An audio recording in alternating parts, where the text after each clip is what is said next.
Yo, what is up, y'all? My name is Devin, and today I'm going to be talking about how we can correct less than awesome posture that comes from binding. And when I say binding, that comes from either the post-op binder after you've gotten top surgery, or any pre-op binding that includes KT tape or trans tape, as well as the regular binders, right?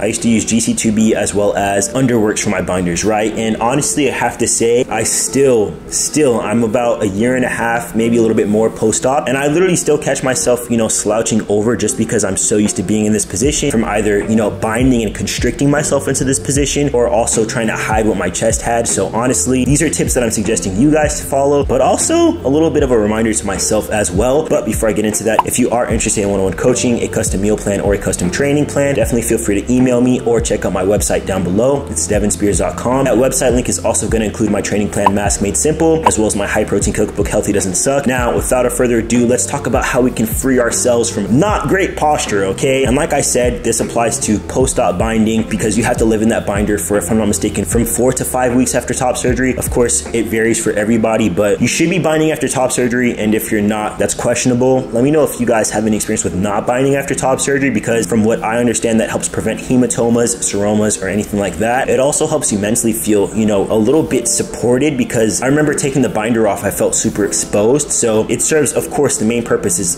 physically preventing any issues, any complications, but also mentally, it makes you feel secure. So the first thing is going to be to take binder breaks, okay? Obviously, this is going to vary if you're pre-op and you're just binding for your day-to-day life. I know you don't want to take those binder breaks. I had to force myself to take binder breaks because my body was not with it, okay? When I used to wear binders at work, I would literally go to the bathroom and take my binder off because it felt like my ribs were like closing in on themselves. I'm not joking, and I still get that sensation every once in a while when you bind, especially with a binder that's a little too tight for you because your dysphoria is on max. Oh my God, I do not miss that shit at all, bro. But you have to take those binder breaks, okay? And a big reason that you may not think to take a binder break is because when you're always pushing down on your chest like this, if you do want to get top surgery in the future, and everybody doesn't want to get top surgery, I didn't want to get top surgery. I just kind of had to because dysphoria was throwing them hands on me. The time being now, and for my foreseeable future, I do not want top surgery. Main reason being is that I believe bodybuilding and supplements and stuff like that, I will be able to train my chest to the point to where I will not need top surgery. I'm fine with having my chest have like a little bit of fat at the bottom where it just looks like I have some type of gynecomastia.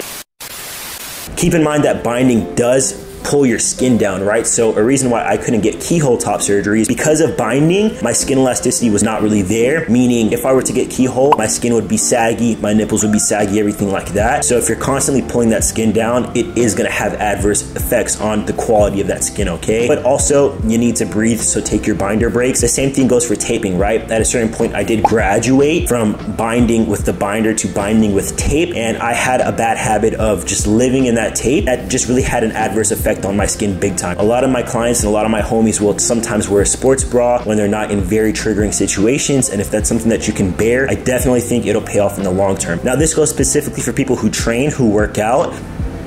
Listen, okay, I live in hoodies, I live in jackets. When I was pre-op, I did that because I was hiding my chest. Now I do it because I just don't want people to look at me, essentially, right? If you can train in a sports bra, if you can bear it, do that. Do not work out in a tight ass binder because it's gonna restrict your ability to, expand your diaphragm, which is a very important part to training. You can really be making your workouts less effective if you cannot breathe, expand your lungs, because your binder is suffocating you. You're not gonna be getting the most gains as you possibly can. If you were gonna be able to get 5 more reps out, but you can't do that because you can't breathe, you're affecting your gains in the long term. So keep that in mind. What I personally did was I wore a looser binder. I had one binder specifically for working out and then one binder for like regular everyday clothes. The binder that was specific for working out was a little bit looser, and that was the GC2B binder. The binder that I had for walking around was the Underworks binder that was way tighter and way more constricting. So if you can bear it, wear a sports bra. That's the best thing you can do for yourself. But if not, have a looser binder that's maybe a little bit more lived in, or maybe you buy it a size up just to give yourself the ability to breathe. And sort of similarly, whenever it comes to being post-op, make sure that whenever you do have that binder, if you're using an ace bandage like I did, make sure you're not wrapping it too tight, because that can literally have you in this permanent a slouch position, and you're only taking that post-op binder off once a day whenever you're changing the nipple, gauze, pad, stuff like that. Make the most use of that time. Try to align your shoulder position to be a little bit more upright. It's gonna be hard, but if you get into that mental practice of not slouching over, it'll make things easier for you in the long term. Man, this is like all stuff that I should have listened to, because in retrospect, it makes a huge difference. Do not sleep in your binder. This is specific for folks who are doing overhead binders, like pullover binders, right? Don't sleep in it. If you feel uncomfortable, I'll be honest, I slept in binders. I did it. The idea of my chest being freeform and moving around while I was sleeping made me want to pull my skin off. It's even triggering me right now. So I get it. I feel you. Maybe you're sleeping over the homie's house. Maybe you're sleeping over your partner's house. If you have to have some support, and this is not an ideal thing, and you shouldn't do this, but if you have to have something, have a sports bra. Because I know that feeling of thinking like, yo, I can't be freeform. I just can't be out here completely naked. I get it. Have a loose fitting sports bra. But if you can, just please don't sleep with your binder. It makes such a huge difference. You need to be able to expand your rib cage, to expand your lungs, to breathe. Some things that you can also do in your day-to-day life, aside from what I just mentioned, and that I have to catch myself doing often,